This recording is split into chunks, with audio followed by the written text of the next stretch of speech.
గనక ఈ project run అయితే ఎక్కువ మంది ఫ్యామిలీస్ కి రీహాబ్ క్రియేట్ చేయాలి. ఆర్&ఆర్ ప్యాకేజెస్ ఎక్కువ మంది ఫ్యామిలీస్ కి ఇవ్వాల్సి ఉంటుంది. అంటే కాస్ట్ అంత ఎక్కువ అవుతుంది. చంద్రబాబు గారు ఇంతకు ముందు నేను చెప్పాను, చంద్రబాబు గారు 2017లో ప్రాజెక్ట్ అంచనాలు రాజశేఖర రెడ్డి గారు వెళ్ళిపోయిన తర్వాత ప్రాజెక్ట్ అంచనాలను పెంచి 55,000 కోట్ల ప్రాజెక్టుగా దీన్ని తేల్చారు. ఈ 55,000 కోట్లకు గాను 33,000 కోట్ల రూపాయలు ఆర్&ఆర్ ప్యాకేజీ. అంటే కేవలం 22,000 కోట్లు మాత్రమే ప్రాజెక్ట్ కాస్ట్. అంటే ఈ ప్రాజెక్ట్లో ఆర్&ఆర్ కాస్టే ఎక్కువ. Rehabilitation and resettlement for those affected, భూములు కోల్పోతున్న వాళ్ళు, ఇస్తున్న వాళ్ళు, వాళ్ళ రీహాబ్ 33,000 కోట్ల రూపాయలు ఆర్&ఆర్దే. కాబట్టి ఎక్కువ స్టోరేజ్ కెపాసిటీ అయితే ఎక్కువ ఫ్యామిలీస్ ఎఫెక్ట్ అవుతాయి, ఎక్కువ కాంపన్సేషన్ ఇవ్వాలి. అదే ప్రాజెక్టు వాటర్ స్టోరేజ్ లెవెల్ని తగ్గిస్తే అన్ని ఫ్యామిలీస్ ఎఫెక్ట్ కావు, ఆర్&ఆర్ ఇవ్వాల్సిన కుటుంబాలు తక్కువ అవుతాయి. సో కేంద్ర ప్రభుత్వం మీద భారం తక్కువ పడుతుంది, మేము అంత డబ్బు ఇవ్వాల్సిన పని లేదు అని బీజేపీ ఆలోచన. ఇక్కడ చూస్తే ఆ 9th లైన్ చూస్తే హైలైట్ చేసింది total number of affected families 41 మీటర్స్లో ప్రాజెక్టు కడితే 20,000 కుటుంబాలు,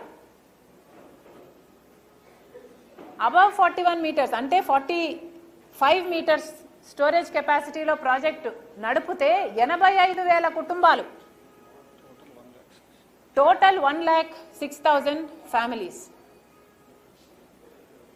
సో ఈ సెకండ్ లైన్ ఉందే అబవ్ 41 అన్నది, అంటే అది 45.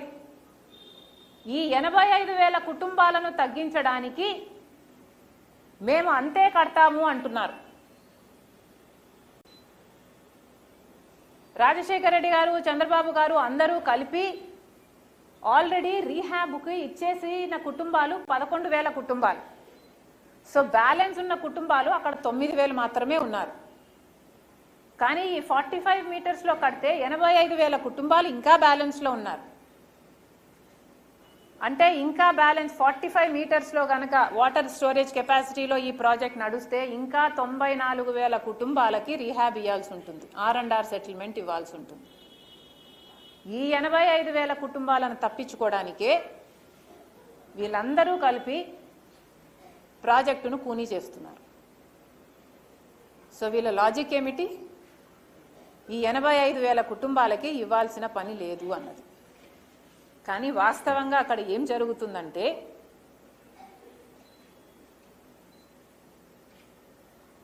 మినిమం స్టోరేజ్ లెవెల్లో 41 మీటర్స్లో ప్రాజెక్ట్ రన్ చేస్తే ఎన్ని కుటుంబాలు ఎఫెక్ట్ అవుతున్నాయి? 20,000 కుటుంబాలు ఎఫెక్ట్ అవుతున్నాయి. అదే స్టోరేజ్ లెవెల్ ఎక్కువ అయితే 85,000 కుటుంబాలు ఎఫెక్ట్ అవుతున్నాయి. కానీ ఇక్కడ బేసిక్ ఆలోచన ఏమి ఆలోచన చేయటం లేదంటే వీళ్ళు కింద ప్రాంతం మునిగిపోతే పై ప్రాంతం వరకు నీళ్లు రాకపోయినా ఈ ఏరియా కట్ ఆఫ్ అయిపోతుంది. ఈ ఏరియా కట్ ఆఫ్ అయిపోతే ఈ పై ప్రాంతంలో ఉన్న ప్రజలు డైరెక్ట్గా అఫెక్ట్ అవ్వకపోయినా ఇండైరెక్ట్గా ఎఫెక్ట్ అవుతున్నారు. ఈ రోజుటి వరకు కూడా ఇవన్నీ ముంపు ప్రాంతంలో ఉంటాయి కాబట్టి వాళ్లకు రోడ్లు లేవు, డ్రైనేజీలు లేవు. ఏ ప్రభుత్వం కూడా ఒక్క కార్యక్రమం కూడా వాళ్లకు చేయదు.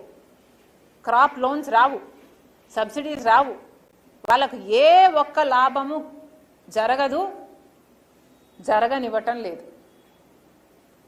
మీరు ఈ కింది ప్రాంతం వాళ్ళని మూవ్ చేసి రీసెటిల్మెంట్ చేసినా కూడా నీళ్ళు ఈ లెవెల్కి వస్తే పై వాళ్ళు ఇంకా ఎఫెక్టే అవుతారు, పై వాళ్ళ జీవితాలు బొగ్గైపోతాయి. వీళ్ళకేం సమాధానం చెప్తారు?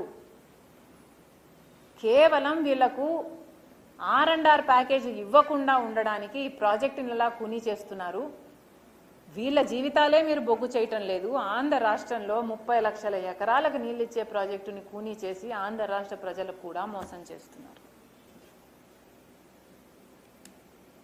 ఇంతకంటే వివరంగా ఎలా చెప్పాలో నాకు తెలియదు. దయచేసి ఇప్పటికైనా పోలవరం ప్రాజెక్టును యథావిధిగా చేయండి.